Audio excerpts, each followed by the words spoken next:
Hey everybody, this is Rudy Sarzo back here with The Dash, and today's guest is the one and only Eddie McClintock. I know you know Eddie from TV shows such as Warehouse 13. Yes. Shooter. Correct. And what else? I was on a show called Stark Raving Mad. That's right, yeah. With Tony Shalhoub and Neil Patrick Harris. I know, yeah. We did one season. But I've basically done guest spots on almost every show that's ever, ever existed. I kind of like to think of myself as the most successful anonymous guy in Hollywood. Yeah, it's like my wife will be watching like Friends, and she goes, "Is that Eddie?" Yeah, that's him. You know. There he is again. There he is again. Yeah, a friend of mine sent me a picture last night from King of Queens. He's like, "Is that you?" Yeah, Because exactly. I had real long hair and Yeah. it's kind of Yeah. wannabe rock star. Do you always wanted to be an actor when you were a kid? No, I wanted to be, when I was a kid, I just wanted to be a state champion wrestler. I wrestled. I grew up wrestling. Yeah, where did you grow up at? In Ohio, in Canton, Ohio. Canton, Ohio. Yeah. That's the Football Hall of Fame. Yeah, I played there. We lived right near the Hall of Fame, so I used to go to the games quite a bit. And Who plays there in that stadium? The Canton McKinley Bulldogs. Oh, okay. It's So a high school. Yeah, I mean, and they're the oldest high school football team in the nation. Really? There used to be a pro team called the Canton Bulldogs. Jim Thorpe, or other than being an Olympic, athlete, he was also a great football player. an athlete. Yeah, he's just an athlete. We're rounded. Yeah. And when I was a kid, I just wanted to be a wrestler, but I loved Mad Magazine. I loved Saturday Night Live. Like, my dad took me to see Animal House when I was a little kid, and we were just talking about the other day. He was like, "Was I a bad father?" And I was like, "Well, yeah, thank God."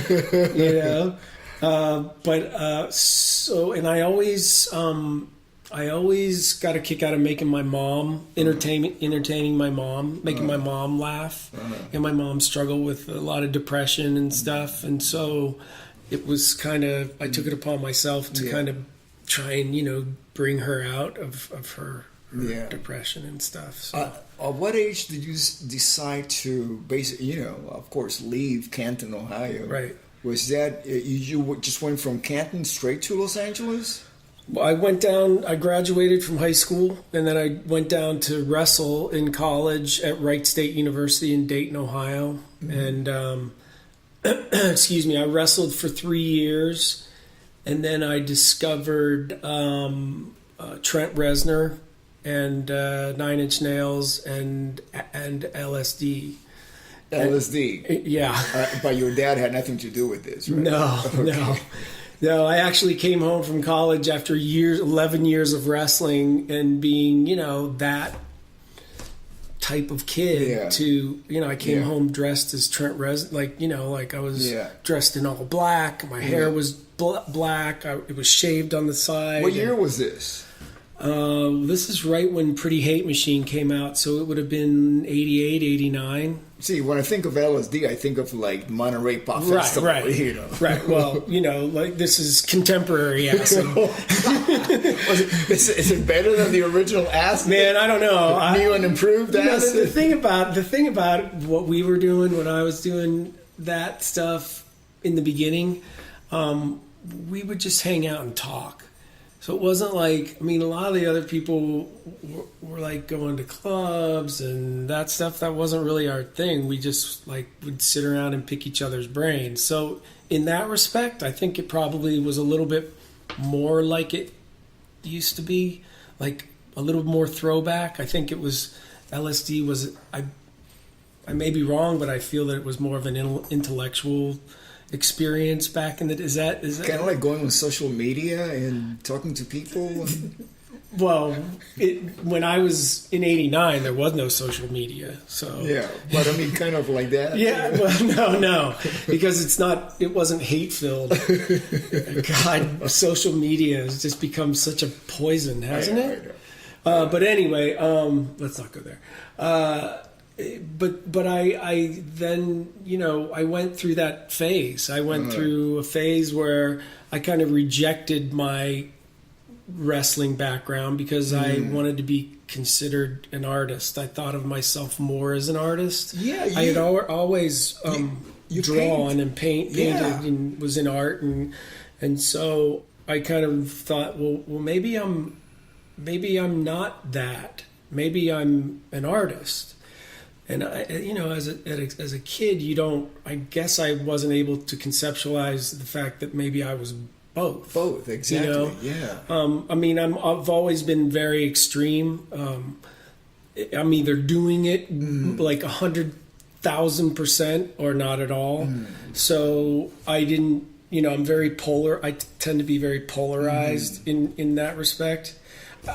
Much less so now because I'm sober. You know, I'm almost 18 years sober, and I've kind of come back toward the middle of, you know, now that I'm you know, half a century old. It took me a while to figure out, but I feel just more comfortable now.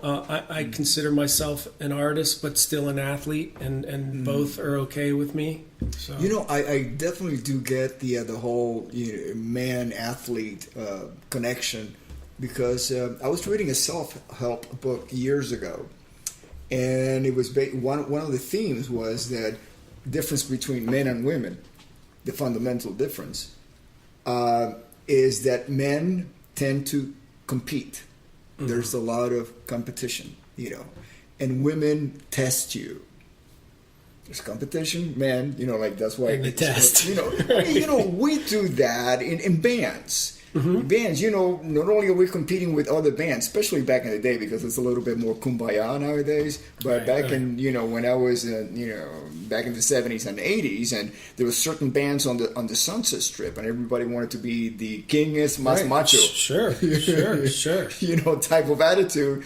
And there was a huge competition. Sometimes you switch around and you start playing with the same guys in different bands and stuff like that. But your band was your gang, and then you were competing. It was you against the world. They're your brothers. Yeah, your brothers. Yeah, your tribe. Yeah, and then, you know, when you look at the relationship between the standard relationship between a man and a woman, standards.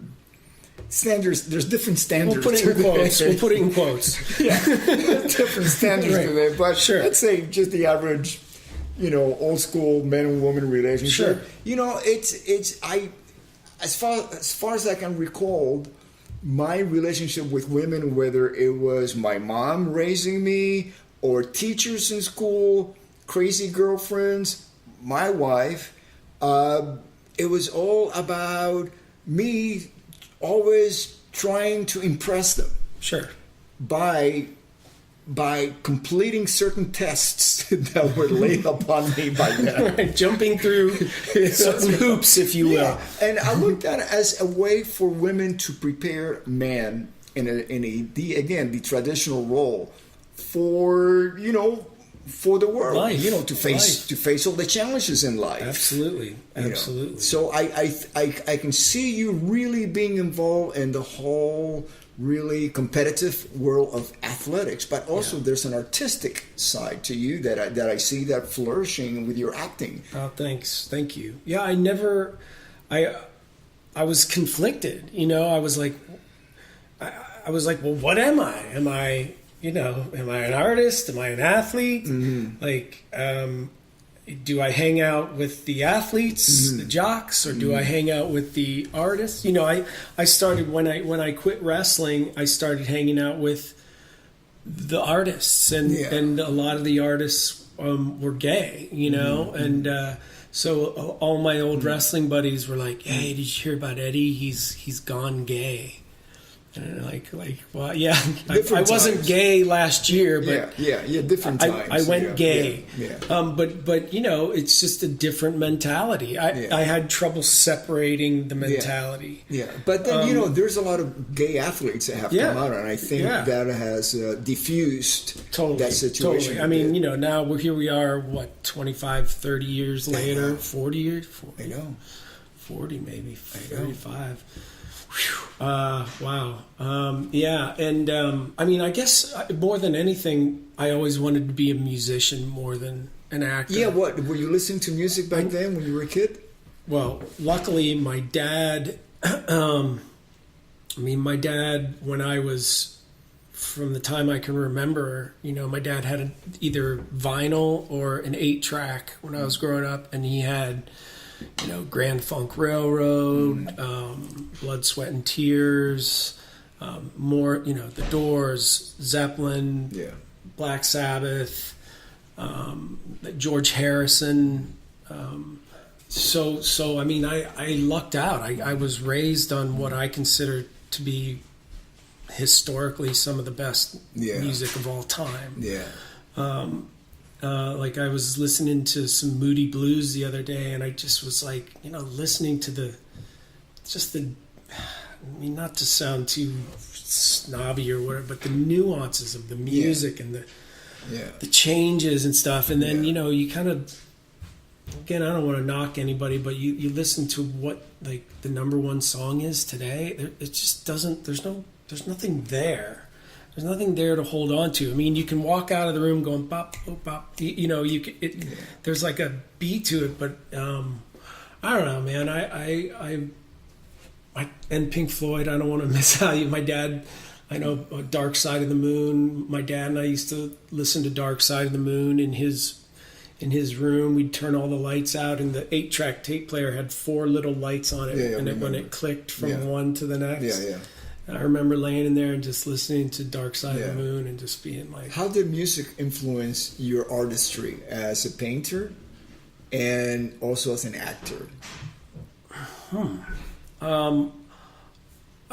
Music is still, but not as much as it used to be, because for me, music is harder to find now. It's like all of my found music has already been found. I feel like I'm always looking for new music to get into. Yeah.